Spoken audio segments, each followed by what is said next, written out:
All right, something cool here is with Phil Varone. How you doing, man? Man, I'm doing good. How you doing? Real good, real good. I just got done checking out your new single from Panic Boom. Yes. Well, I say new, but I guess what? 25 years old, right? 25 years old. Yeah, we recorded that. Well, we wrote it in 94 and we recorded it as well as a demo. And we decided to do it again. I asked those boys to if they wanted to participate in my 30 years of drummer documentary. And they were very gracious in saying yes. And that kind of sparked a writing frenzy. And we re-recorded Revolution. But yeah, we ended up recording about 14 songs total. Now, you guys think that you were just ahead of your time when you wrote those songs back then? I don't know. I guess we didn't really think about it back then because, being in Saigon Kick, I think Saigon Kick was a little ahead of its time, to be honest with you. And we kind of got caught in a weird transfer of power, if you will, when it came to the grunge movement. And I don't think people really knew what to do with us, but we were a very eclectic band. So it's natural that, Chris and I, or, half of Saigon Kick, it's natural that we would continue our writing style. But it's funny to think that Revolution lyrically is as relevant as it was back then as it is today. It's like the political atmosphere really hasn't changed. In 25 years, it might be a little crazier these years. But for the most part, I think the angst of America and Americans has always been there, So, yeah. It's so funny that when you listen to the track, if you don't know any of the history, you thought you just wrote this when the lockdown took place. I mean, everything. Pretty much. Yeah, that's what was so strange about it. Because when we really listened to it, we realized quickly that it was very relevant today. And I directed and edited the video. So when I put the video together, it was specifically about the last 2 years in that respect, of what's been going on in America and the political unrest and the COVID, everything. But I wanted to make sure that it was a neutral video. In other words, like we don't take sides. I was just reporting what we were, what we dealt with and what we deal with. And the whole premise of the video is that as Americans, we just have televisions in front of our face, social media in front of our face, and we don't know what's right, what's wrong, it's mayhem. And it's almost like we're the mice in the maze. And we just kind of go where they say we go, and we do, and not all of us, but most of us do, and then the ones that don't, then they either they protest and peacefully or non-peacefully. But the point is that it was across the board what we thought was going on in America, without taking sides, but just kind of letting everybody. Because I think songs and anything you watch should be your own take from it. You don't want anybody dictating what the song is about, because everybody will think something differently anyways. It's crazy that you say that. I mean, even if I agree with a celebrity or musician, I mean, I don't even like when they go ahead and put their opinion on, a pedestal, so to speak. It's just like, it just gets everyone fighting regardless either way, fans, and especially now with the internet. Yeah. I mean, look, if you want to lose or fight, you talk about politics, religion, it's a loser.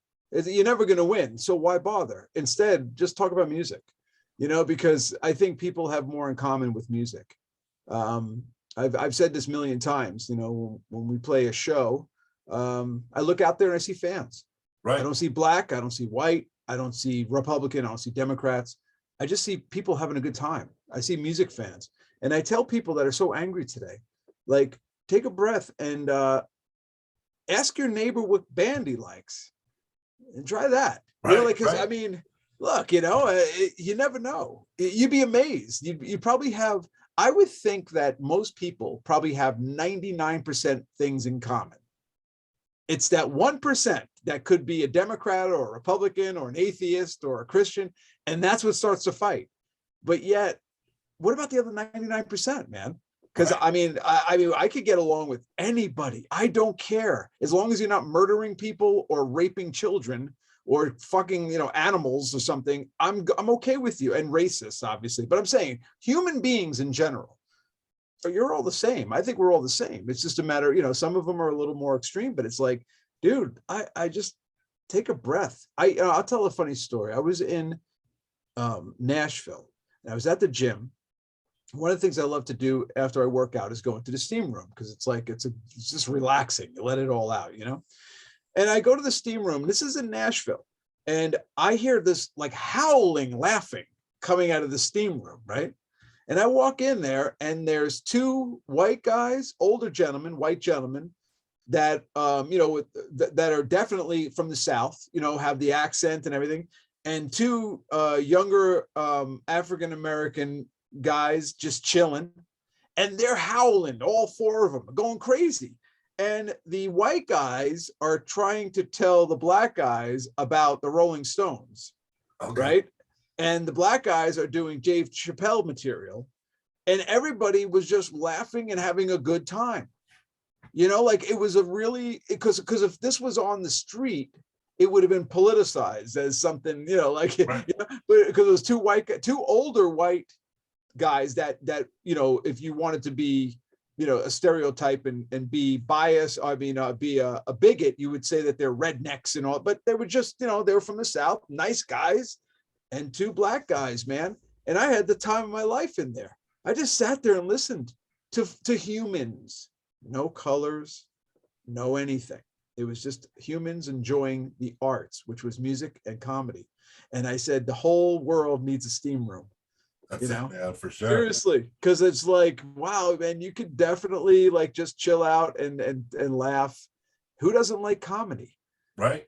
I don't know too many people that don't like comedy. It's like, damn, I just wish everybody would take it down a notch. That's all, You know what it is? I think people get a lot of balls behind the internet these days, though. You know what I mean? I mean, absolutely. That's it.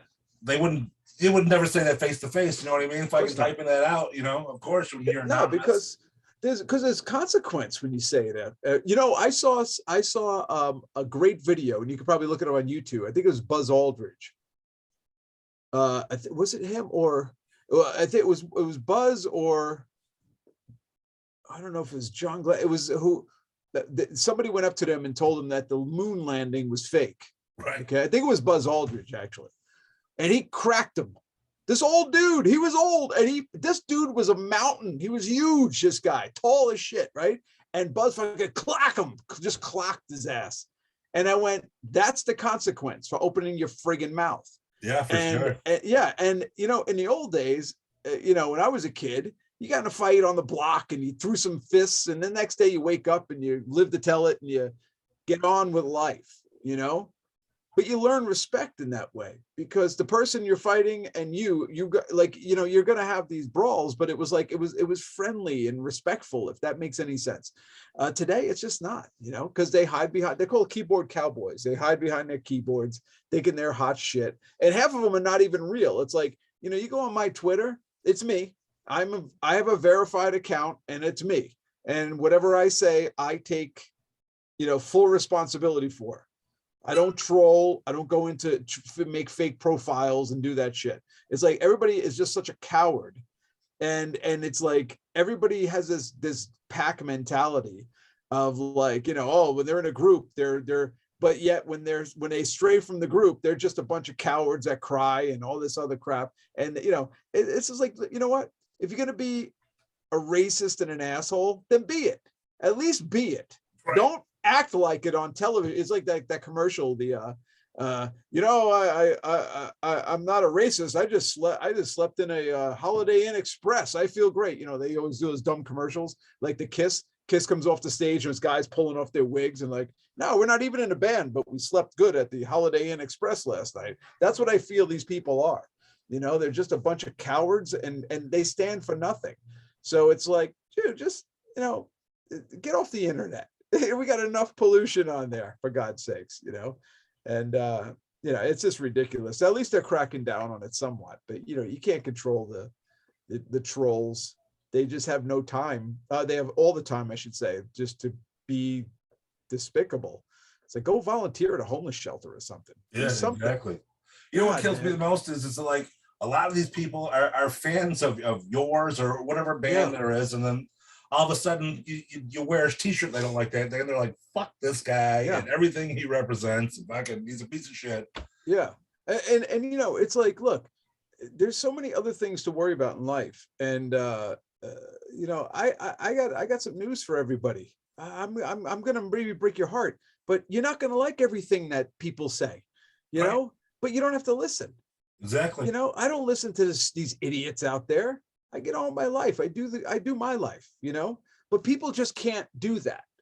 You know, if for some reason I learned, look, even in my old years ago, you know, I used to engage, but it's like, you know, my father told me a long time ago, he said, look, just walk, because you're not going to win. It's a loser, because you can wordsmith them all day long. First of all, you're talking to someone that has probably had a really bad day anyways. And it's like, why waste your breath? Because it's a loser. So instead, you kill them with kindness, or you get on with it, or you just mute them or whatever. Because I just don't even care. It's like they're not going to, I've been called a lot worse by a lot better people, you know, and I still don't give a shit. You know, like, I don't care. You call me an asshole, I'll probably agree with you. Some guy called me a commie once, and I thought that was the greatest thing I've ever heard in my life. That I was like, a commie? Like, seriously? Like, I haven't heard that since like the McCarthy hearings and like friggin', you know, in the 50s or whatever. It was funny, but yeah, people are just nuts. They don't even know why they're mad anymore. They just don't. Now, going back to Panic Boom, what was it like for you guys getting back together? It was amazing, because these are my longtime friends. You know, these are 30-year friends. They're my brothers. And Tony Cortese, who plays guitar in Panic Boom, was the guitar player in my first band ever. Leeway, before Saigon Kick, before anything. Like, Tony is the reason why I play drums the way I do, because he had a lot of patience, you know, because I couldn't play. I sucked.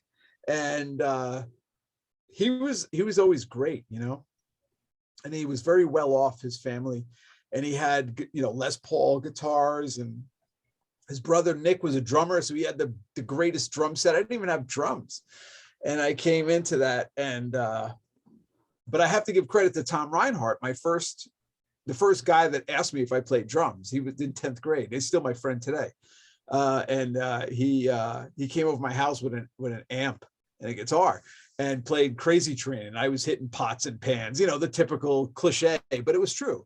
So yeah, Tony's in the band with me. I mean, these are my lifelong friends, and so it's very special to do this. And also too, we're doing this, we don't need the money, right? You know, we're just having fun.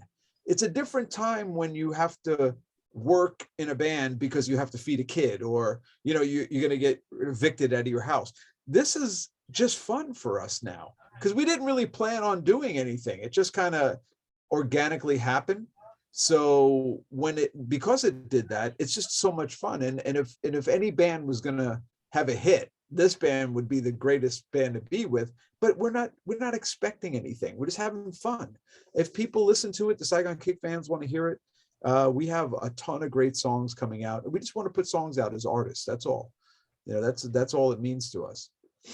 Now, is it all re-releases, or you guys got new tracks too? No, we wrote probably out of the 14, we wrote 10 new ones. Okay. And we still have probably about 8 old ones that we haven't recorded yet. They're still waiting to be recorded, that are older. But I think we recorded about 3 or 4 of the old ones, and they're incredible. And they all have passed the test of time. You know, they're just as relevant today as they were back then, 25 years ago. There's not many people who could say that. So I'm pretty proud of that stuff. It's fun. Yeah, the first track, man, I heard it was awesome. I can't wait to hear the rest. Thank you. Well, it's funny you say that, because Chris, the bass player, he produces and mixes everything. So, and I'm in charge of the visual stuff. So I do the videos and I direct them and edit them. But he just sent me the second single, because he just mixed it. And I was listening to it as I was signing on to talk to you. Like, that's why I was like a minute late, because I was listening to the track. And it's incredible. This is the second track, is the one that I think has the juice. There's 2 songs. This one is called Keep It to Myself. but the next song too is called Stardust, and those songs are they're gonna turn some heads, man.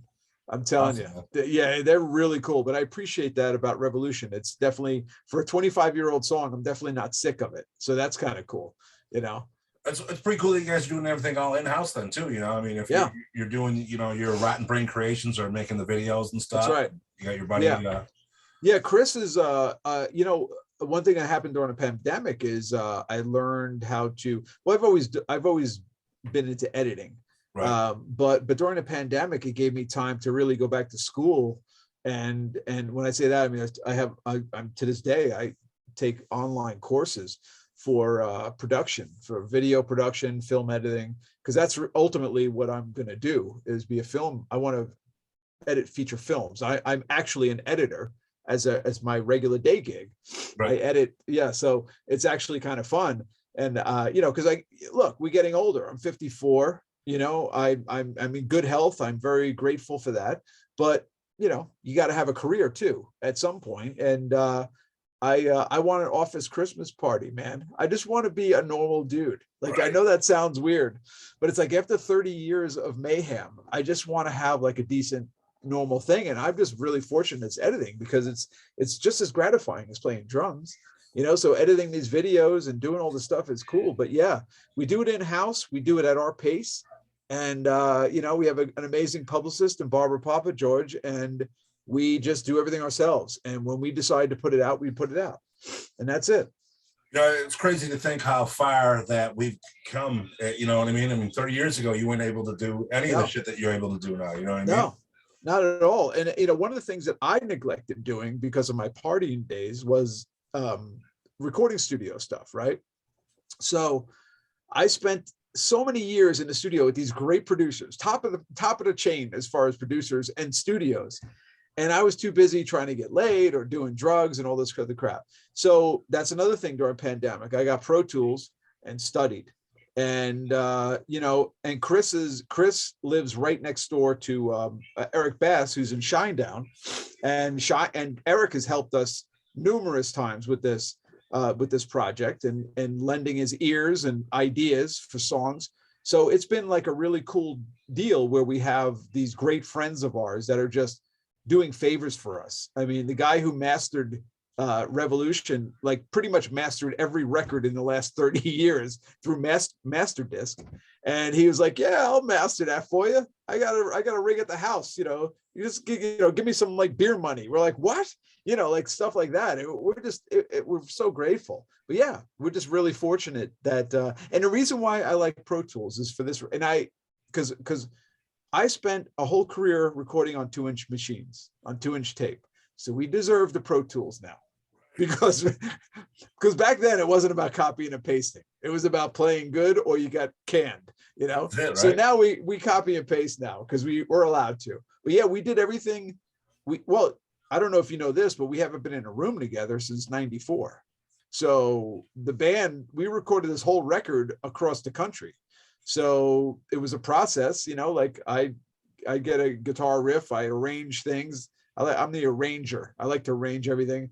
I'd write some, you know, a bridge or whatever, do all my drum tracks. I'd send them to Chris. He'd play bass on it. We'd send him back to we all have Pro Tool rigs. So it's like, that's what we did. That's how we recorded it. And then Randy, our singer, we had him go in the closet and sing in his iPhone. That's how good technology is. Right. You know, if it's a clear digital track, which it was, you know, you sing in your closet and the clothes, you know, kill any noise. And we used those on the record. And then he would come to Vegas because he lives in LA. He'd come here a couple of times and he sang on some stuff. But for the most part, yeah, it was him singing his iPhone. So that's crazy technology when you think about it. Yeah, for sure, man. You know, absolutely. So now, what made you want to come up with this documentary that you're putting out?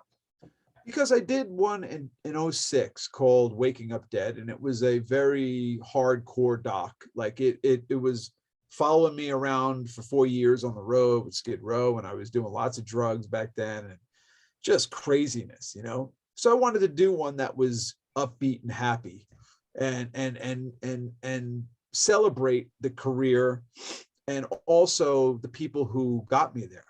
I'm gonna, people are gonna meet people that they don't know. It's not the famous bands. It's the people that meant the world to me and still do. Like Tony, who's in Panic Boom, like Tom Reinhardt, the first guitar player. People like that were instrumental in my career, whether it was in the beginning or helping through the middle, whatever it was. But it was definitely, they deserve to be talked about. Plus, I'm going to tell great stories about, as a fan, I'm still a fan. So, you're going out with Kiss for 9 months. I had posters on my wall. Right. There wasn't an ounce of space anywhere. And here are my idols, and I'm hanging with them every night. Like it was a weird thing. It was strange, but it was like the stories go on forever. So I'm going to tell some really funny stories, and and if you don't have to know me to love this documentary. It's about celebrating a music and a career. So you mentioned you're going to introduce people that you may not know, but are you going to talk about some of the bigger bands that you were in? Like, oh yeah, absolutely. I mean, I'm covering every band I was in, but instead of glorifying one particular band, because the fans know about Skid Row, they know Saigon Kick, they know Vince Neil. What I want to do is talk about how do they get there? Because I find that more interesting, is to go because people hear after we're there, they hear us, but they don't know how we got there or what we wanted to do before that. Did we really want to play drums? Did we want? Because I didn't. I wanted to be a golfer, a pro golfer. I was going to be an architect. I wasn't going to be a drummer. Right. So it's a funny thing. Like, what happened in your life that made you take this turn and, and end up to what you have today? So I think there's always some, it's very interesting. And I think that documentaries like that are most fun to listen to or watch, because, the stories go on for days, and, it's all stories that people will know. They'll know about those people. I'm going to tell my famous friends' stories. Sadly, I lost a few, so I'm going to give some, memoriam to them, because like Vinnie Paul, one of my dear friends, and Frankie Bonelli, and Nick Menza, like all these guys that we lost way too soon, and tell some funny stories about them.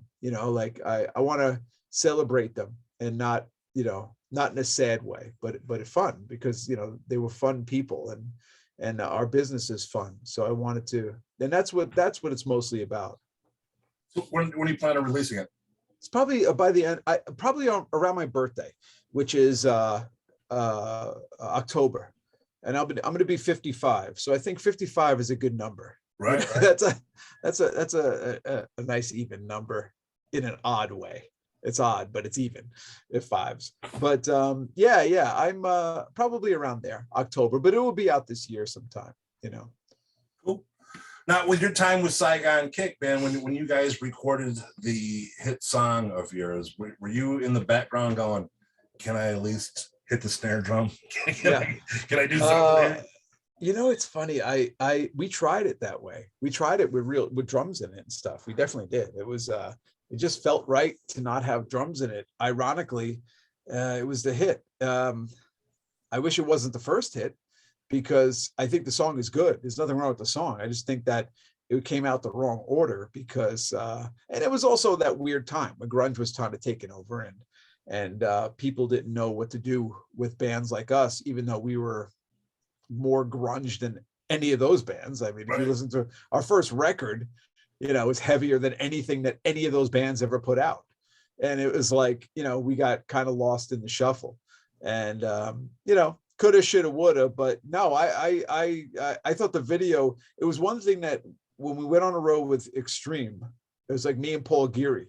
And I was like, yeah, I saw your video there, just reading the magazine. You see mine? I was standing at a bar for 12 hours.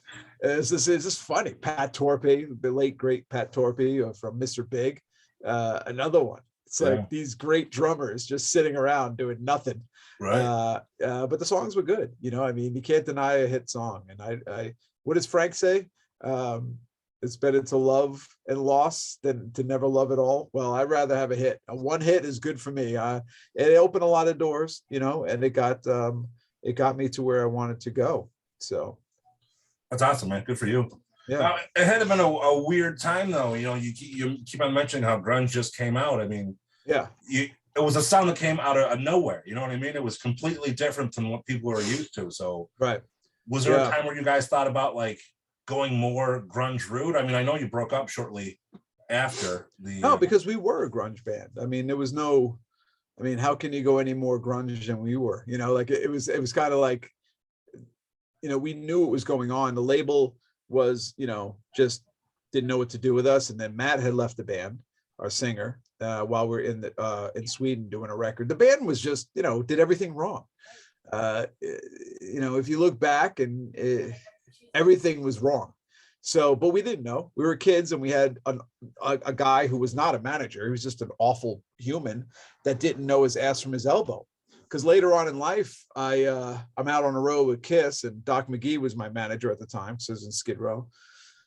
And Doc said to me, "Hey man, you know, I wanted to manage Saigon Kick. Why didn't you guys let me?" I said, "Really?" I go, this is the first time I'm hearing that you wanted to manage us. And the problem is that the guy who, and I'm not going to use the word manager because he's a crook. You know, he's a drug dealer that wanted to be a manager. And, you know, the label, he was friends with Flom, and the label let him manage us. They blocked Doc McGee. And then, you know, guys in the band had egos, and the guy, he's a con man. So he knew how to cater to those guys. He didn't cater to me because I knew he was a fucking con man. You know, he couldn't get to my brain because I knew he was full of shit. So it was like, he didn't cater to me at all. He just went to those guys and basically, you know, tried to do a takeover, if you will, and just ruin the band. And the band itself ruined the band. You know, like the band just imploded because, you know, egos got out of control and all that same crap that happens to every band, basically, you know. And some of the bands survive, some don't, but nonetheless, we made some really good music. And, you know, I don't care. It's 30 years ago. At the time, it was heartbreaking because the band, you know, it was like, I felt like it was like you're breaking up with somebody in a sense. You know, we like when you go through what we went through with, you know, the shows and the dream and getting a record deal, and it was just shattered like immediately. It was just so disappointing, you know, and this scumbag that, you know, that just ruined and basically embezzled all our money. Yeah, I mean, that's what happens. So, you know, when you're younger and you're naive and you just have this, you know, you're focused on this rock star crap, you know, you just, everything, it goes by. You don't even look at, you know, your bank, and you just think you're going to be rich, and you think it's going to last forever and all this other stuff. And we were so wrong, you know, so, but, you know, this story is nothing new. It happens to everybody. I mean, Billy Joel's friggin' wife's brother ripped them, you know, for millions. Sting's, man. I mean, it goes on and on and on. It's just, you know, people are scumbags. So that's what we deal with in life. And it's disappointing. And they're useless people. They're no different than the scumbags that are on the internet trolling. They're just useless humans that pollute the air. They have nothing better to do other than rip people off and be scumbags. And it boggles my mind that these people do this. But, you know, like I said, I do me. And, you know, you got to learn from everything. And you know, what I like to do is pass it forward and just tell young bands just to keep your eyes open on everything, you know, watch your bandmates and get agreements together. You know, with Panic Boom, when we decided to do this, the one thing I said was the band is equal. There's 5 guys. That's it. There's 5 names on every song because we wrote them all together. Chris is the producer because we want him to produce, not because he's trying to ego. He didn't even want to, you know, I asked him to, you know, because he's that talented. I'm the one that said, hey man, would you mind? Because I knew he could do it and I wanted him to do it. Right. And the same with the video stuff. They asked me, yeah, that's why, you know, that's how we do it. There's nobody is better than anybody. It's just, we're just a rock band and having some fun. And our resumes speak for ourselves. We don't have to have egos anymore. You know, like you don't have to toot your horn, you know, we already tooted it. Now we just want to play some music and have some fun and let everybody else fight it out. We don't give a shit. Now, do you talk about your time with Skid Row on the documentary? Yeah, absolutely. I love my time at Skid Row. I had a great time with those guys. I mean, I left the band to get healthy. I was dying. I went to rehab because I was going to die on the road. I mean, that's it. Bottom line, I was just way too reckless. And yeah, I just decided that it's like, if I don't get off the road, I'm going to die, and I want to live a little bit. I want to do things. And as soon as I got sober, I was like, I want to try acting, and I want to try stand-up comedy. I want to try all these things because why not? I mean, I'm not hurting anybody. I did things that I wanted to do, and I don't give a shit what anybody has to say about it. It has nothing to do with them. Didn't affect the only people that I told were my kids, because I have, grown kids, and they have my name. So they had to know what I was going to be doing, which again, is nothing embarrassing. I think that the music business would probably have more embarrassing crap, from that than after the music business. So, but that was it, man. I just had fun, and people are just kind of like, wow, you did this, you did this, you did this. I'm like, yeah, why not? Right. Do it. Who's stopping you? You're only stopping yourself. You could go up and do comedy right now. Find an open mic, jump up there for 5 minutes and be reborn. Because I was reborn and I was terrible. I was not funny. This is not about being, I just wanted humility, and I wanted to just experience stuff. So I that's my advice to everybody. Just live, man, especially this day and age. How many friends did you lose? Think about all this stuff. You're losing friends left and right from COVID.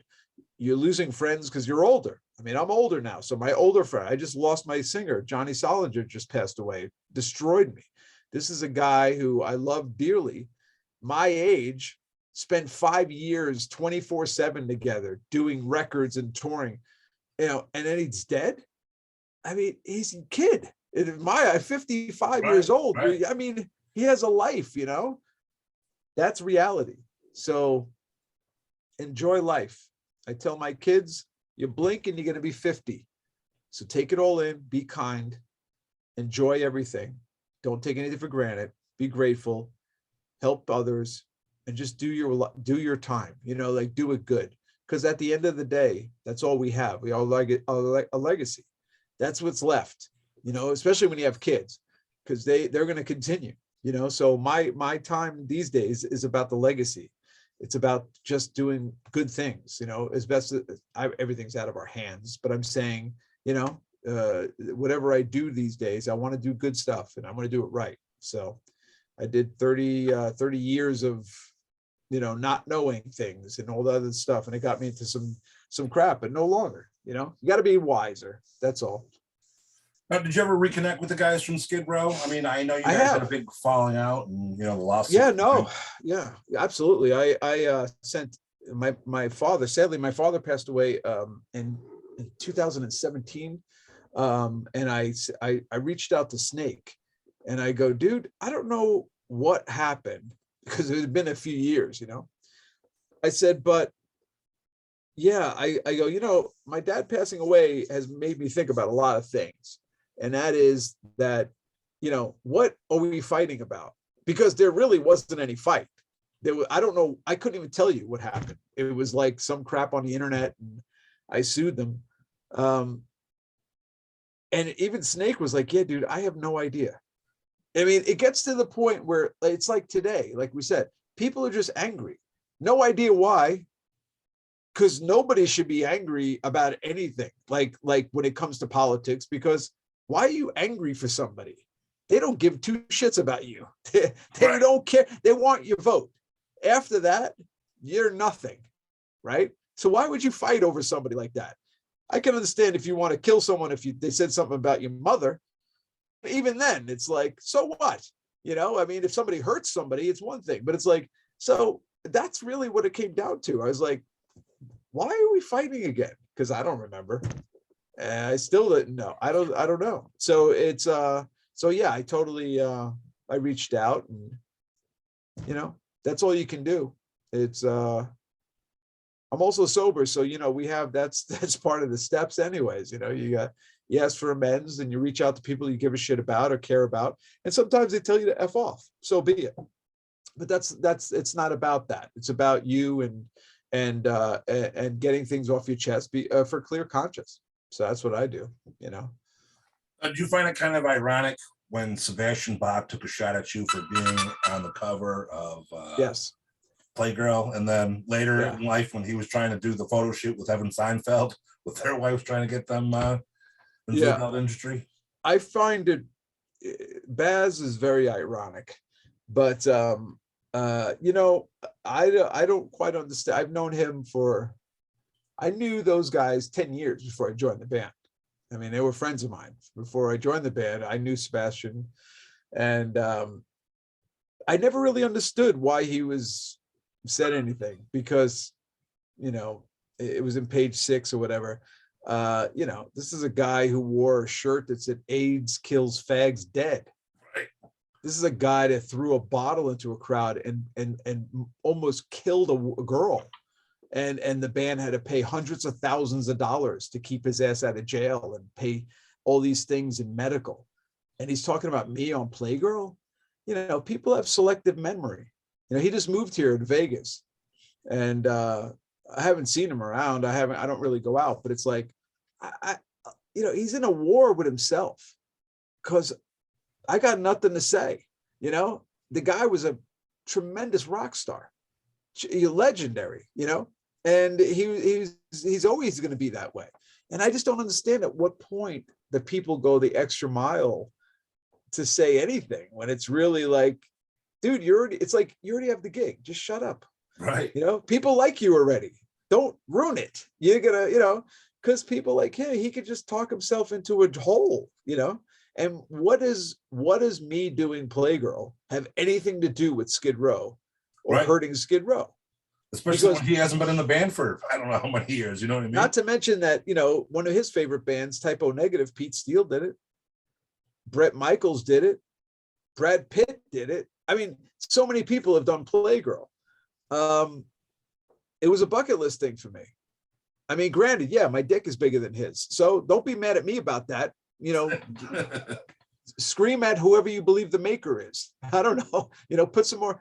I don't know what his deal is. I just thought it was funny because it's very hypocritical. Like, you know, you if anything was going to ruin the band, it would have been him back then, or like you just said, you know, and doing Playgirl is not porn at all. It's naked. It's a naked body. Like, when did naked bodies become pornography? I don't know, because in Europe, no one gives a shit. Right. You know, I mean, everyone's naked over there, you know, and I'm a nudist, so I don't care. Like, I go to nudist resorts and nobody gives a shit.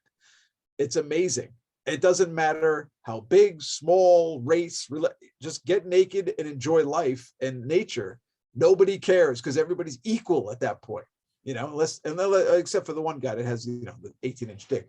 But other than that, you know, no, but you know what I'm saying? It's just like, I don't understand it. It's a funny time, but yeah. You know, it's so funny that you say that. I remember as a kid, I'm on the Canadian border here. I'm in Buffalo. Yeah. And I remember watching the Canadian channels when I was younger, and, you know, talking 10 or 11, and then show tits on TV like it was nothing all the time. And you'd be so excited as a little kid, like, oh my God. Yeah, right. I know. And when I was in Sweden, I was rollerblading outside the hotel. We were in Stockholm, and there was like a lake there, and all the women were naked, topless. I almost fell. I mean, I was crashed because I couldn't believe it. You know, like, I was like, whoa. And then I watched television. They have porn on and stuff, and their commercials are like for body wash or naked. No one cares. Right. We're the ones that are like, ooh, titties. You know, it's like, well, who cares? By the way, you're in Buffalo, so I want to shout out to my buddy Sean Drake, who's I'm shooting his video coming up. He's a new artist that's he's a vet. He did tours over in Desert Storm and stuff, and he's started a music career. Great stuff. And we're actually going to be shooting his video coming up in February or the beginning of March, I think it is. He's going to come out to Vegas. We're going to shoot this great song for his new single, Drive, but he's from Buffalo. He's over there now. So shout out to that. Cool. Great dude. And, you know, I love, again, passing it forward. So hopefully maybe you'll have a listen to his stuff as well once we get done with the video. He's going to release sometime in April, I believe, March or April. Cool. So, but definitely check it out for sure. Yeah. Are you in Buffalo now? Yeah. Uh-huh. because my buddy Tony Cortese owns Avenue Pizza and Subs. I don't know if you know that place. Oh yeah, in Buffalo. So there's a bunch of them. So that's his family. Yeah, that's why he stayed and he didn't go into music. He ran the family business after the bands. So now we got him back in. Small world, so, huh? Yeah. Yeah, it's a very small world. Yeah. Now, one of the things that you used to boast about is that you slept with over 3,000 women, man. How'd you keep track of all that? Oh, I don't know. We did. Those are Hollywood numbers, because I talked to my agent, she goes, so how many girls you sleep with? I'm like, I don't know. And then I'd hear like Tommy Lee talking about how many he did, and then Gene Simmons and stuff. So I was like, let me average it. We can average 15 years, 20 years on the road, and then you add in a couple of hundred a month or whatever the hell the tour it is. The Poison tour was like out of control, but I really don't know. I would think it's in that area. But half the time I was loaded, or you know how it goes. And trust me, and if I was working at a regular office at the time, there's no way I'm going to do those numbers. I was just it was a product of the environment. It's like you're doing a show, there's 20,000 people, 15,000 women, your odds are pretty good. You're going to find one in there, or two or seven, whatever you're into. And so I don't know. I just did an average or a count. So now, was Snake's wife really one of those numbers? Snake's wife? Yeah. Oh, no. Oh, that was the big thing. It was his wife. Right. That's right. No. In fact, it's funny too, because that was one of the things that Snake and I talked about, that you bring that up, because she was a cuckoo bird, to say the least. And I have all the evidence, because she used to write letters and like because I lived in the guest house of a place, and she used to write these letters and stick them on my door. So I kept them because they were insane, hoping that because it was my evidence. And so when they got divorced, all she did was try to get back at him and told him all this stuff, that I was, had sex with her and all this stuff. That it's not true. And that was one of the things in the email. I go, dude, I'll send you all the evidence if you like. And he's like, no, trust me. I believe you.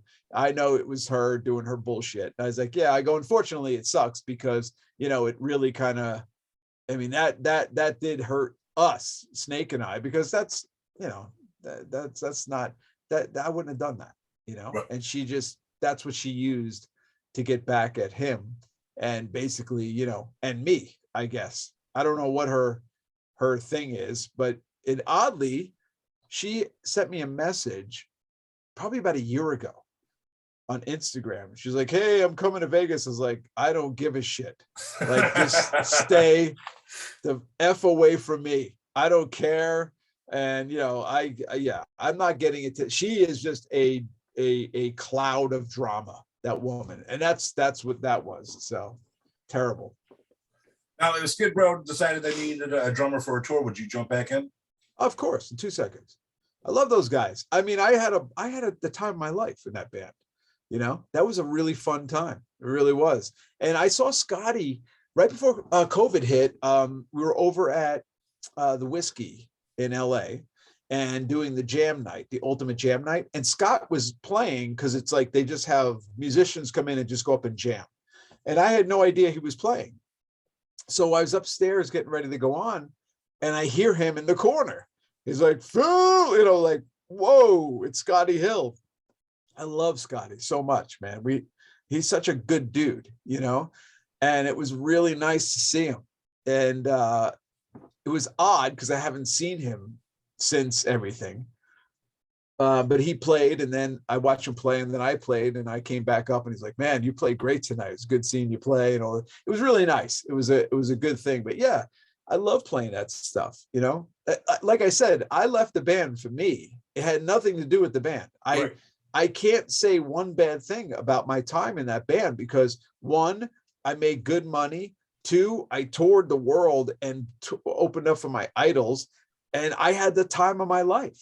It was me. Yeah, I had to leave, like, just to live. It was, and that was my fault. So I never had a bad thing to say about those boys at all. I really didn't. I think that was why it was such an odd thing that whatever the hell went down.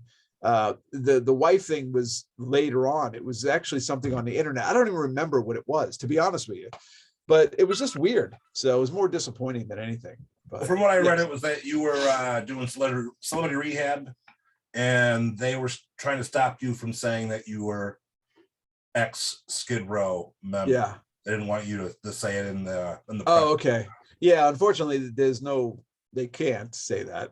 But I just thought it was odd, I guess, maybe because they did the documentary, the Waking Up Dead documentary. They were in that. They did all that stuff. So I just think it was, you'd have to ask Rachel, because Rachel is still the one that for some reason is mad, but doesn't know why he's mad at me.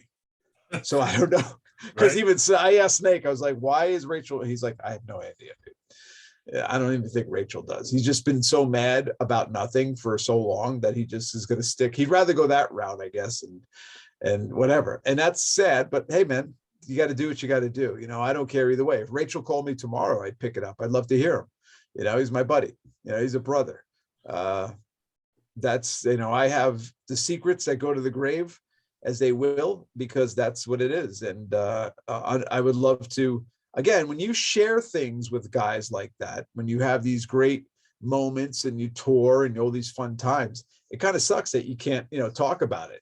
That's why I love with Boom. It's like Chris and I, we talk and we just for hours we're on the phone. Just every time we talk like once a week at least. And it does not matter. We are on the phone for hours, just telling stories and different stories and having a good time. It's like, that's what you're supposed to do when you're older, enjoy your life with your friends. That means something. So, but who knows? Never say never. Now, did you stop your adult film career just because like you can get porn for free everywhere now?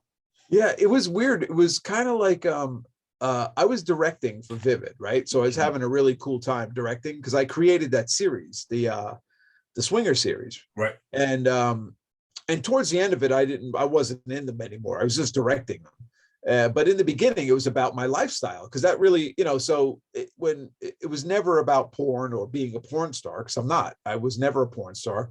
Everybody you see in those movies were friends of mine or actual swingers. Like I would just swingers that eventually wanted to get on, and now they do, OnlyFans, and they've done some stuff. And actually a couple of them ended up being pretty big porn stars like Siri and stuff. But yeah, it was just fun for direct because I love to direct. So I was like, this is cool. And I got nominated for the most awards ever in my life, won a few of them.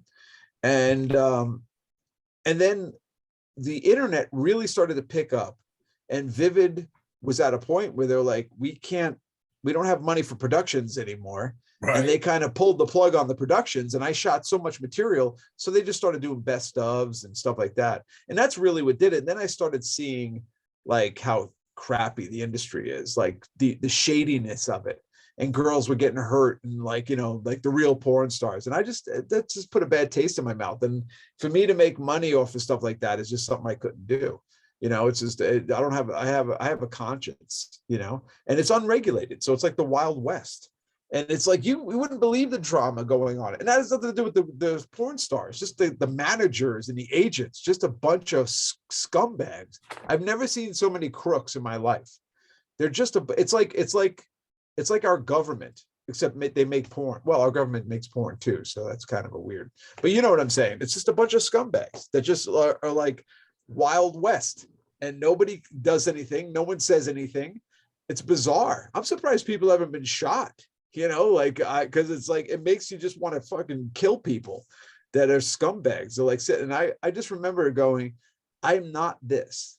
Like, I can't be this. So I'll never be successful in this business because I can't do what these people do, which is rip people off, hurt people, lie, cheat, just scumbags. I'm like, I'd rather be broke. So yeah, that was the key. The main reason was, Vivid stopped production, and I just didn't want to continue because, with my series, I could have gone to other studios and said, hey, but I just didn't want to, I did it. It was good. Right. Just like stand up or whatever. I did it. It was fun. Now we get on with it. So. Yeah, behind the scenes, man, there's definitely some crazy shit that goes on. When I was 19 years old, I used to manage John Wayne Bobbitt. Yeah. And John was living out in Fallon, Nevada, and he was working at the Bunny Ranch for Dennis Hoff. And his house was right by the ranch. So whenever the top name girls needed a break for a couple of days, you'd have all the big stars go to John's house just to take a day or two off to relax. Yeah. And it was the stories you'd see, you know, here and fucking the shit you'd see is blow your mind away for sure. Yeah, it would, you know, and you know, nobody thinks about all that stuff because you just put some Pornhub on and you crank it up and you know, you do your thing. And that's what porn's supposed to be. You know, it's your escape and fantasy. You don't want to hear all the bad shit. Nobody wants to hear that, you know. Right.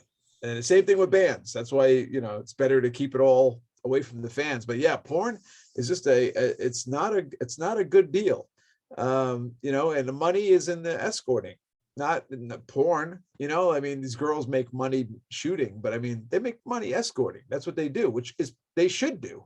It's perfectly okay. I mean, it should be legal. It's stupid, but it's not. Because I think you shouldn't have any say over what you do. You know, you're not hurting anybody. You're doing what you want to do. So, but yeah, it was fun though. I had a good time. I love directing. So, you know, directing adult stuff was really great. And one of my last movies I did, it hasn't come out because I left the business before. I still have the raw footage. I may edit it now that I've, you know, and not put my name on it, but I shot it. It was a movie. I wrote a script for it. It was like a 5-day production, like Hollywood, these movie cameras. It was really, I wanted to go old school because I love old school porn. I love the stories, you know, as corny as they are. I just love that there's a story, you know, and I loved it. So I shot that one and I might edit that. I don't know. We'll see. But that was the last one I did. And it was really great. I mean, really great. You don't want Nursing Home Orgy to be the last. Maybe not that. Although that was a pretty good one though. All three of them. Let me just tell you this: the older ladies that were in that. Okay, when I shot it, there was one that was 51. And this is going back. So I think I shot that in like 2012 or something, 13. I don't remember what year it was. It was like 10 years ago, whatever it was. So it was like 51. And one of the ladies, the oldest one was 73. There was another one like 60 something. And they wore them young bucks out, man. These girls. And it was the great part about this shoot was it was in Florida, right? And my dad was alive at the time. And my dad like gave me my first Hustler when I was 13. He walked in, he goes, all right, here's a Hustler. Let's talk. What do you need to know? You know, like, let's go through it. And, you know, we talked sex and all this stuff. And so technically he gave me my first porn in that respect. So I invited him to the set. I was like, Pop, you got to come down. I'm shooting this series. And I told the old ladies, I go, my dad's coming to here and you do not try to bang my father. Okay. Stay off of him. Of course, they didn't listen. As soon as he walks in, they're like, ah, you know, attacking him. But it was great. I gave him a camera. He shot for me. It was fun, man. And but that was a good shoot. That was a really fun shoot. It was like 3 days. And those older ladies, boy, they just tore up them boys. They were exhausted. They would have went forever. Like those girls, they were great. They were great ladies. So it was fun. Now you live a pretty wild life, man. And you say, you know, you're into directing, you're into editing. What are the chances of you making your life story into a movie? Oh, I don't know. I don't even know if it's that interesting. I guess I don't know. Well, I mean, you did some cool shit, that's for sure. Yeah, you know? I mean, I did, but it's like, to me, it's just kind of like, it's just life, you know? Right. I mean, there's way more interesting stuff, like, you know, making a movie about a cool fighter pilot or something. I have such great respect for military. I remember going to my high school reunion and, you know, everybody's all, oh, rock star. And Cedric Jackson, my friend from school, he's a pilot, you know, Air Force pilot. He comes and sits next to me and he's like, man, you're a rock star. I go, dude, you're the rock star. Okay. You get in a plane and at any second, you're going to lay it down so I can play my damn music. You know, you're the rock star. So I think there's way more interesting lives out there, but you know, if it comes to directing or whatever, of course I would love to do any of that stuff. But I'm hoping to get into the movie business for editing. I mean, I really want to edit. I've been studying editing for a long time, and I'm really, really enjoying it. So my next step is to move into, I'm taking this class every morning. I take a class and then I do my editing gig, and I'm really looking forward to getting to films. So hopefully in the next couple of years, I'll be able to, I want to edit some Hollywood films, you know, because I think I have the ideas, and that's where I like to put it, you know, because I just enjoy it so much, you know. It's like I said, as gratifying as drumming or writing songs. Same thing, it's art to me. So now, with you doing all these different projects and stuff, are you guys even gonna go on the road and tour? I don't know. We're all kind of like just seeing what happens. Everybody is so busy with other stuff. Like it's really kind of cool. So if we go on the road, it'd have to be something really like, you know, big to do it. Chris and I joke about getting our holograms made, you know, like because one of his buddies made Tupac's, Oh yeah. you know, and Ronnie James Dio's. So we were like, yeah, can you order 2 more so we can stay home? Because I'll just put my feet up on the couch and let because one of the guitar players is 49. He's the baby of the band, but you know, we're a bunch of old bastards. So yeah, I don't know. I mean, I like to play with this band live because the band is great, but touring, I could see going out and doing some weekend warrior stuff, but couple of one-off shows, something like that. Yeah, I just don't want to tour. You know, like I really don't want to. It would have to be something so big and fun and be like the last hurrah. But I really enjoy a normal life these days, you know, and because I've seen it, I've done it, and I'm very grateful for that. Now I just kind of want to chill and do what I want to do and not have to worry about, you know, getting pulled this way and that way or whatever. Well, no, especially it's got to be hard to decide if you want to go on the road or not. I mean, with COVID fucking everywhere and yeah, different that's another restrictions thing at too. each place, you know. Yeah, that's another thing too. I just, we'll see what happens. You know, I'm hoping for the best with COVID and with America, for that matter. You know, hopefully we can get our shit together and get back to the arts and somewhat of a normal life, whatever you want to call it, normal. But it'll never be normal. But I think, you know, when things like this happen, you hope that people learned. But I'm finding that people just don't, you know. So the rest of us who did learn have to make up for these idiots that don't learn. Right. And that's a problem. So because no matter what you do, the guy next to you can have something to say in it, you know. And COVID is one of those things. And we don't know a lot of stuff about it. Nobody does. I don't think the experts know so much either. You know, it's just the way it is. We don't know. I mean, do you think anybody knew anything about the bubonic plague? You know, like we don't know these things. You just got to take precautions because, you know, you just don't know. Whatever it may be, whatever you choose. But the problem is that if somebody chooses not to, they put other people at risk. So, you know, that's what we have today, where it's like bands will start touring and then all of a sudden everything stops again. You know, it's like that's, so it's like, where does it end? When do people get smart? They're only ruining their own things. It's like, you want to run out and go out, but instead of just relaxing for like 6 months or whatever it was going to take, you had to go out. So now you ruined it for 3 years, you know, like just stop for a second, stop being a selfish prick, you know? And it's like, I'm just tired of it. It's like, I just don't get it, man. I don't know when the human race just started hating the human race so much. It's kind of sad. I mean, it's definitely crazy out there. I mean, you know, you go to a store now and you see the one fuckface doesn't want to wear his mask because he just wants to start that trouble. It's just like, you know, fuck you, put it on. You think I want to wear this shit?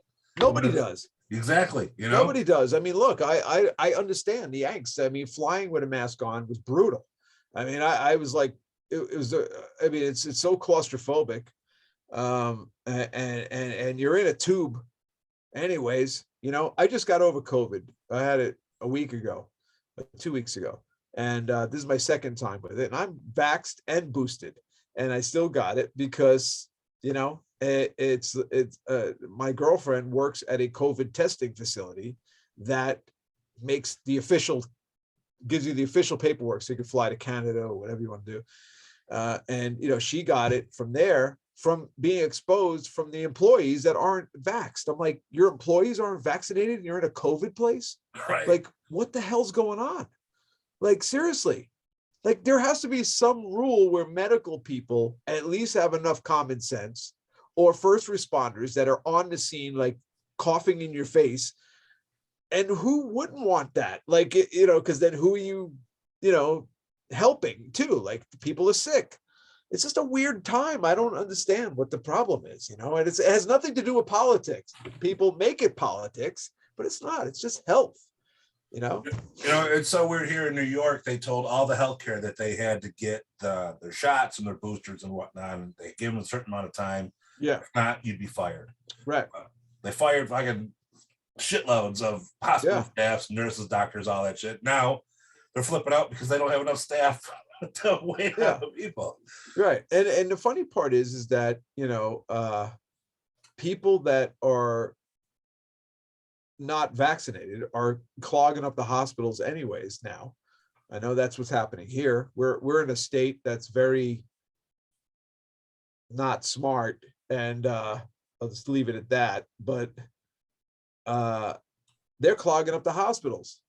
So then you have people that are actually need hospital care, and they don't have a bed because these asshole anti-vaxxers that think they know the world. I have to say this, and it's not about, this isn't political. This is just health wise, because I'm concerned. My daughter is diabetic. Her immune system is compromised. My son, his immune system is compromised. So I have skin in the game with two kids that, could get sick and die. And, I just, these people that talk about this vaccination like they know what they're talking about just kills me, because I've asked my doctor friends, pharmacist, doctor friends. I asked them on their professional opinion that are my friends, not they're going to tell me what I want to hear. I just want to know. And they all said the same thing. The pharmacist says, we know what's in the vaccination. We know what's in it. It's going to help you. It's not going to do anything bad. Will there be some side effects? Of course. The side effects of anything. Take a friggin' aspirin. You can have a side effect. But that, and the doctor said it the worst. Like, he scared the hell out of me. He said, the difference between this and a flu is simple. With a flu, you have chest congestion that's can break up, whatever. He goes, this is a brick in your chest. When you get this, it doesn't go away. You will die because you're going to drown in your own, it's going to be one of those. It's going to be, that's where everyone, that's the problem. It just doesn't break up. And the people who have a weak immune system, like my kids or whatever, they can't fight this, people who have cancer, anybody for that matter. And I just find their excuse of like, well, I don't know what's in it. I'm not putting that in my body. I'm like, you ever eat at McDonald's? Have you ever smoked a cigarette? Have you had unprotected sex? Have you had a diet soda? Have you had coffee? Then shut the hell up, because you weren't worried about it when you were shoving Taco Bell in your face after doing blow for 3 days, banging some whore without a friggin' condom. That was okay. But now you want to get a shot because a Democrat said to get a shot? How about we just get a shot because you're being smart? Forget about the government. Like, wouldn't you want to be healthy? I don't understand the logic behind any of this shit, because anybody that thinks that they're concerned about what's in the shot is the biggest asshole in the world. I don't care. I will argue till the end of time with that person because it's dumb. What's your argument? I don't get it. So, and unlike most things, that affects me. People being scumbags, they don't affect, I don't care. They're not in my world. If they're in my world, it affects me, but it doesn't. But the fact that my neighbor could actually spread something that could hurt me or my kids or whatever, that's a problem for me. And I don't understand why they don't see it that way, and they think that, oh, I'm invincible. I drink piss now. It's like, look, the only time you're supposed to drink piss is in the bedroom having fun. I'm not knocking drinking piss. We've all done that, but not to cure COVID. I mean, I drank piss because I'm a maniac, not because I had COVID. But that whole thing is so crazy to me. You'll drink piss and you'll drink bleach or whatever the fuck else they put in their bodies. this other pill that supposedly helps, but doesn't, but everybody says it does. And then you hear about this bullshit story. Oh, my friend got the vaccine and he died in 3 seconds. It's like, no, he didn't. That was copied and pasted like everything else. It's like, come on, but just be a human. And people just can't be that anymore. And I don't know why. It's kind of sad. So do you plan on pulling your music from Spotify now? I hate Spotify. I don't want it on Spotify anyways. I never did. I don't care about this Neil Young shit. That's just, look, freedom of speech is freedom of speech. Okay. I don't care what people are spewing, because if we lose freedom of speech, we're dead. We can't lose that. I thought people might be smarter, that they would listen to something and just be like, that's crazy. But some people are stupid, I guess, or pea-brained, as I call them. But Joe Rogan, is an idiot. So he has every right to be an idiot. I don't listen to him. I will never listen to him. Sadly, he is spreading false information, though. That's the line. It's like, where do you draw the line? Because we can't censor people. We can't. We can't do that. But where do you draw the line when it's hurting others?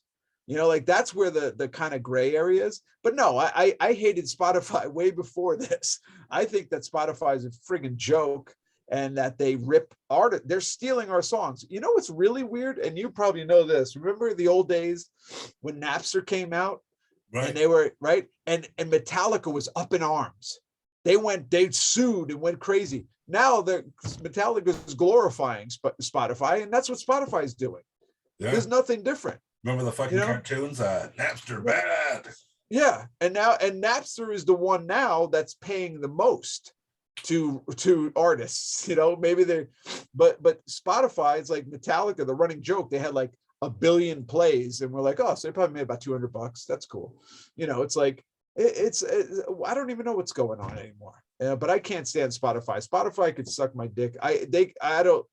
If Spotify was the tell-all to be like, here, your song has to go on Spotify to be a hit, I would say I'd rather not have the hit, because I think the owner is a glib cunt and he should die.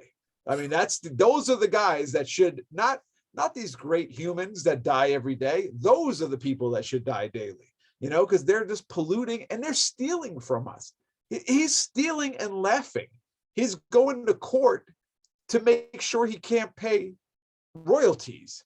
I mean, what is this? Think about it. Did you ever think for a second that, and then the bands are sitting around being okay with it? I'm not, I mean, what do you do? Because the kids don't give a shit.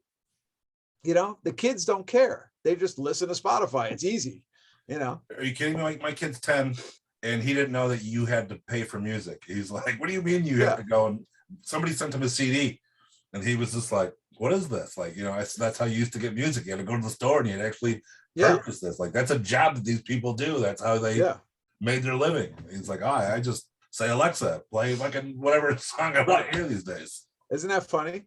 And I think that's the biggest problem. That's why the world is the world today. It's like kids today haven't experienced what we experienced, They don't, they're getting more and more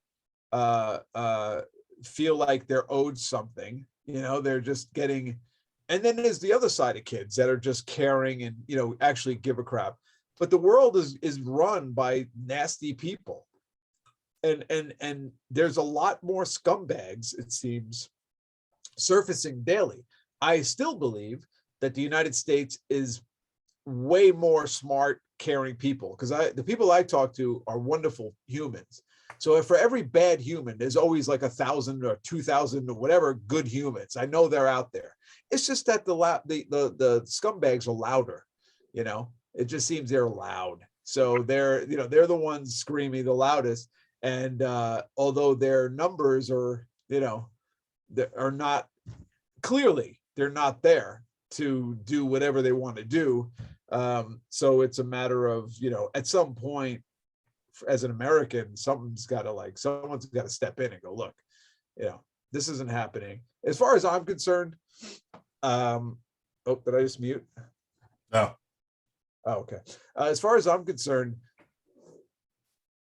to just end all the bullshit, they should just do what they would have done in the early days, like when they said the founding fathers came in, is set up a gallows right across the stairs and start hanging people. Right. Like, traitors, look, it's in the Constitution. If you're a traitor, you get hanged. That's it. So do it. Hang a few people. And then it immediately stops. Everything stops at that point because they're like, oh, okay, well, there's a consequence. There's no consequence. And I'm for that. A lot of people aren't for the death penalty. I am.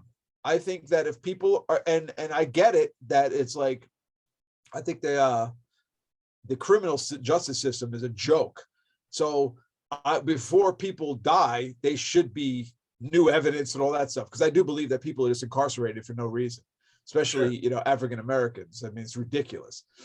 But if you're proven, you know, they catch you with the knife in your hand and you pretty much are doing it, I'd say you take them right to the rope. Why waste the time? You know, like, enough of this shit already, you know? And I think that the world needs good people. And sometimes you just got to exterminate the bad ones. I really do. There's no reason. Our kids, I'm concerned about our kids. You know, you have a 10-year-old. Yeah. You know, think about that. Tell me every day you're not stressed about this kid going to school. You know, look, Vegas had the worst shooting in history. Okay. With October 1, 51 people died, whatever it was. And a short time later, Saigon Kick is back at home in Coral Springs in Parkland playing a concert because a school just got shot up there. Okay. So I was a part of 2 shootings, you know, being here and then going home and, you know, and dealing with it. That's like her home city where this happened. I'm terrified for kids. I mean, you know, and this world is crazy, man. And it shouldn't be this way. I had a good time in school. I had fun in school. Like, you know, but not today, man. It's like, it's crazy. So yeah, I don't know. The noise has got to come down some way. And you would think that the adults would do it, but they seem to be the ones that are the loudest and the most ignorant. And, you know, I don't know. It seems like we're in a time where if you don't agree with someone or you're angry at someone, you can go ahead and say whatever you want. I mean, I have Marilyn Manson here on my wall, and I listen to his music every day. I hear the stories that came out there, but you know what? I'm a firm believer. If shit happened to you, would you say what happened to you then, or would you wait 10, 15, 20 years to be like, fucking guess what? Oh yeah, I mean that's a whole different discussion. And you know, I know Brian for 30 years. Brian used to do our press, Saigon Kick. He's from South Florida, and before he was Marilyn Manson, he's just, you know, Brian is an incredibly smart guy, and he was basically our publicist, if you will. If you look at all the old Saigon Kick interviews, he did them. He wrote them. Brilliant journalist, very smart guy. You know, we all make mistakes. I don't know what happened. I don't know because I wasn't there. Right. I give people the benefit of the doubt, you know, until it's proven. But anybody's capable of anything, right? But I also believe that, you know, people F up a lot. So I know I have, not in that way, but I mean, you know, my life, I've made mistakes. I wouldn't want to be, you know, crucified over something that you know, there's no proof of, or I don't even know if there is proof. I don't know what the deal is with it. But you know, look, if it came out that that's what happened, then so be it. You know, if they prove, then he should, doesn't matter who you are. If you do something wrong, you should be penalized. That's all. And I say that to anybody. You know, what would you do if your son murdered somebody? Wow, fuck, you know, I mean, you have to take care of that situation, you know, I mean, you know, if my son came to me and said I murdered somebody, I'd have to turn him in because he has to do the right thing. Right. You know what I'm saying? Like, it has to be the right thing.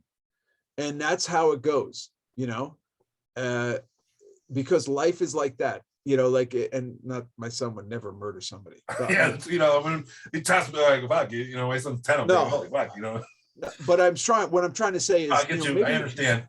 Yeah. Maybe your son will get into with a pack of kids and they'll go rob something because they're kids. No big deal. Mm-hmm. How do you handle it?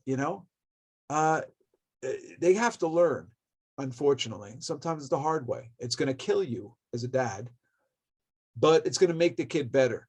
So you got to, you have to look at things like that. And so my point is that who the hell knows? I don't know the extent of the issue. Was it rape or whatever? I don't know what it was, but a sexual assault. Something like along. I mean, I don't know. There's been so many stories. I mean, she just came out the other day that said he raped her during the heart-shaped glasses video, and it was, how the fuck does that happen if the video is shot for 4 or 5 days at a time, and she's the one who edited it? So yeah, I don't really know. All I know is I hope it's not true for both sides, because it's awful. Because if it did happen, God, that's just fucking terrible.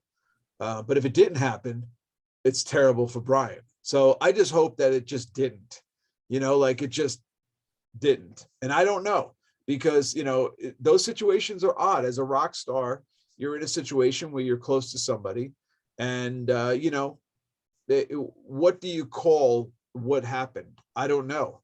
Who the hell knows? I give the benefit of the doubt to both sides in that respect. And so I'm a science guy. Until you see the evidence, I don't make assumptions, because anybody is capable of anything. And being someone who's been ripped off by people who I thought were upstanding, just went through that with a label. The guy was a complete fraud. I thought he was a decent guy. I didn't know shit until I Googled and went, whoa, okay. So anybody is capable of anything. But from somebody who has been given second chances in my life, I always give a second chance, just in case. So. No, I didn't know that he was your publicist. I mean, how'd you guys hook up? Well, he was just a guy, a fan of Saigon Kick. He was just a kid that came to our shows, and he used to come and hang out in the warehouse. And he was a writer, and he wanted to interview us and do our stories, and he did. So he was like our guy. So he did all the interviews in the beginning were done by him and written brilliantly. A really tremendous writer, talent. And then Saigon Kick got signed, and we were playing this club, and he came over and he was like, "Hey man, I want you to hear my new band. It's called Marilyn Manson and Spooky Kids." Right. And I was like, "All right, cool." And he gives me a demo tape. We get in my car. We're playing this place called the Button South. We're doing 2 nights sold out. It's like our heyday. We're coming home, we're the heroes. It was before Even Love Is on the Way. It was just our first record. We were just killing. And he plays me these songs, and I'm like, all right, yeah, good luck with that. I'm like, what is this? I'm like, what is this garbage? Right. It was these demos for Marilyn Manson. And 2 years later, he's on Rolling Stone. I'm like, that's what tells you what I know. Nothing. It's like you just never know. But yeah, he was doing that. And then Jordy and those guys. I saw Jordy a few years back when I was in LA. And we were at this is a great story. We're at the Cat Club, right? We're up in the VIP. So it's me, Jason Bonham, Leif Garrett, and Jordy Twiggy, right? So all these Marilyn Manson groupie chicks are up there with us, and they don't know us, the old guys. They just know Jordy, Right. They're just like, and the girls are kind of like who are these guys? Who's this old guy? Like talking about me. And Jordy's like, who this guy is? This is a legend. He's in the greatest band that was ever put together. So it's talking us up, right? At that point, someone comes in with a guitar made from a cigar box. I don't know if you've ever seen these. They're incredible. They sound amazing. So Jordy's like, give me that thing. And he plays our first record, the Saigon Kick record, on this thing in its entirety.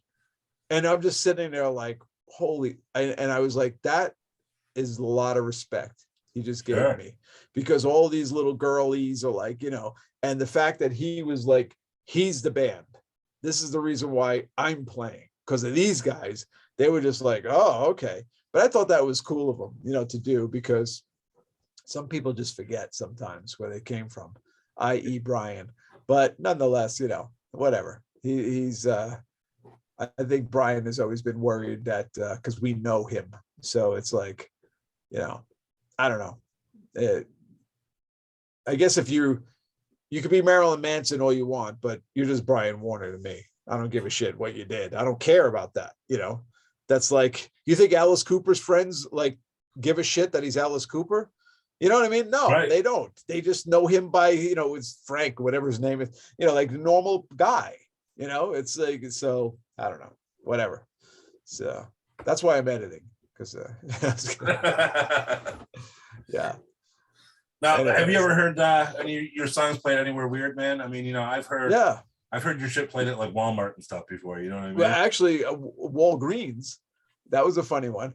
I walked in there and Love Is on the Way was on. The Elevator, I've heard that, which is the cliche of all cliches. I haven't heard Walmart yet, but I think that would be pretty funny. But Walgreens was hilarious because I walked in there and I'm just like, no way is this on right now, But those would be the weird places. But that, I mean, is it weird? It's just that's par for the course. I think I actually wrote it into a script that the song was in the elevator, and I had like my buddy calling me from the elevator. I wrote this sitcom. And that was one of the things because it happened, I just thought it was hilarious. And, but I actually was the one that heard it, not a friend, but I always thought that's a funny setup where you're, the old washed up rock star is sleeping, and then his friend calls him, dude, I'm in an elevator, your song's on. I'm like, that is not good news for us, like at all. So I always thought that was funny, but yeah, elevator would be the worst. Yeah. It was funny when I heard about setting up this interview. It was about a month ago. I was in Walmart and someone was testing out the stereos and whatnot, and Loving Up on the Way was the song that was going, and they're blasting it from one stereo to the other way, pushing the buttons and stuff. And I was like, you heard it all throughout the whole store, and it was so funny. I was That's like, funny. So weird that I just, there's people were rocking out in the store for sure, man. That's a sign. Yeah, no, that's funny. That would be funny, actually. A friend of mine, I haven't talked to him in a while since COVID, and out of the blue, he sent me a text, and I go, dude, I was just thinking about you. Like, how you been? He goes, it's the weirdest thing. I pulled up to a light, and somebody had Saigon Kick blaring in their car. They were playing, excuse me, I think it was The Lizard or one of those songs. And he goes, I had to just text you and see how you were doing. And it was like the same day that I thought about him. It was like this weird, right. But I was like, really? Somebody's playing Saigon Kick? That's kind of cool. I don't know. He's from here too. He's in Vegas, but I don't know. So, I know you were roommates with John Krabby for a while. Was there any times that you guys recorded music together or anything?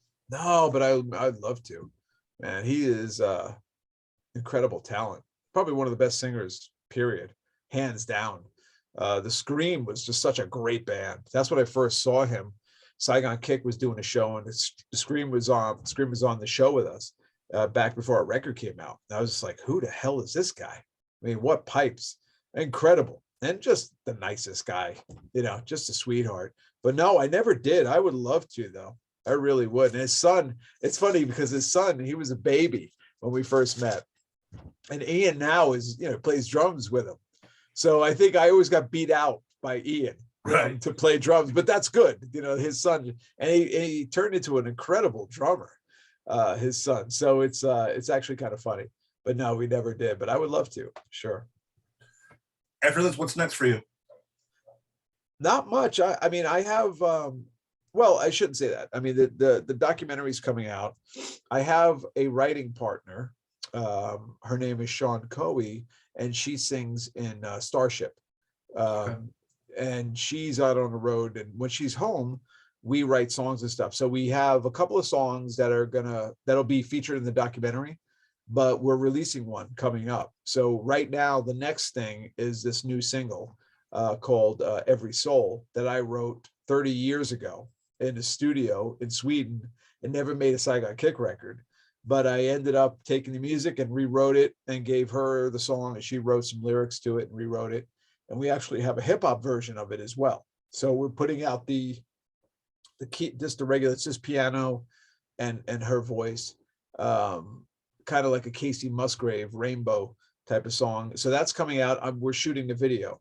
That's what we're doing. So she's touring now. In fact, they're playing here tomorrow. She's coming here and I'm finally going to go see her play with sing with Starship. But after that, she's going to be home and we're going to shoot the video. So I'm hoping we have a February 14th release date as of now, because it's one of those Valentine's Day type songs. So that's my next thing that I'm really working on. That's going to be, you know, that I have a deadline for.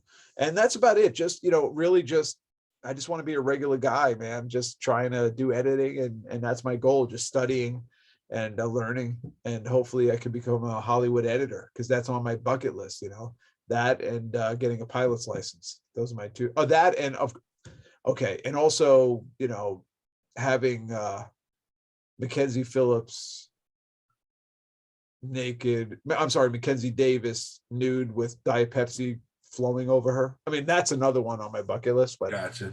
Yeah, I'm thinking that the editing will probably come first. But you never know. I could be editing one of her movies. She comes in and is, you know, I got Diet Pepsi here.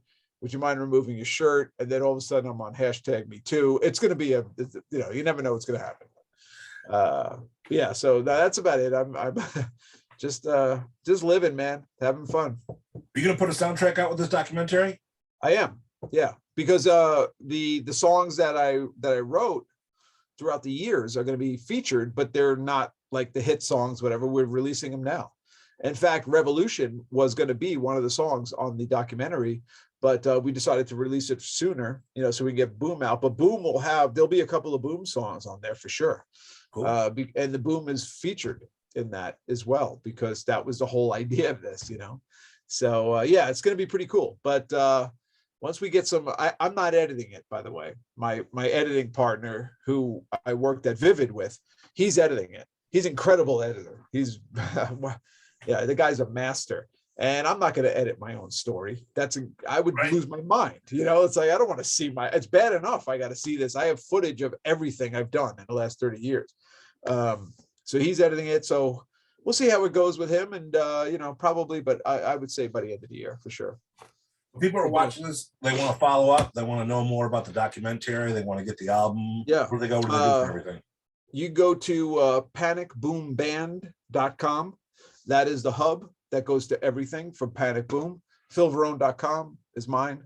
I'm on Facebook, Twitter. It's all real Phil Varone on all that stuff. I'm on all the social media. So yeah. But 30yearsofdrummer.com is the site for the documentary. You can see the synopsis, see the new trailer, all that stuff if you want to check that out. Awesome. Cool. I mean, it was a pleasure speaking with you. And thank you so much, man. Sorry it took so much of your time. You know me, I just don't shut up. That's cool shooting the shit, you know what I mean? It's good when it flows, you know. Cool, man. I appreciate it, and stay warm over there in Buffalo. And I'm very sorry for your loss in Buffalo, by the way. That was the greatest game I've ever seen, ever. Right. Brutal game. That's a game that hold your head up game, you know, like there's no losers in that game. That was an incredible game. There's some sad motherfuckers around here, that's for sure. There's very sad ones, but there's no reason to be sad. You should be proud of that team. That team was it's just, you know, hey man, it's the luck of the draw on that end, you know. It could have went either way. Right, for sure. You know, that was not a blowout. That was the greatest game I've seen, I think, in a long time. So that's cool. But yeah. So hopefully we'll talk again soon. Yeah, definitely. Definitely look out for Sean Drake too. We'll send him your way, because I'm gonna have Barbara probably handle him as well at some point. So cool. Hopefully you'll dig that, especially the Buffalo boy. So for sure, you know, yeah. That's it. Local boy. All right, cool. Good. All right, boss. I'll talk soon. Have a good night and stay safe. Talk soon. All right, man. Take care of yourself. Take care, man.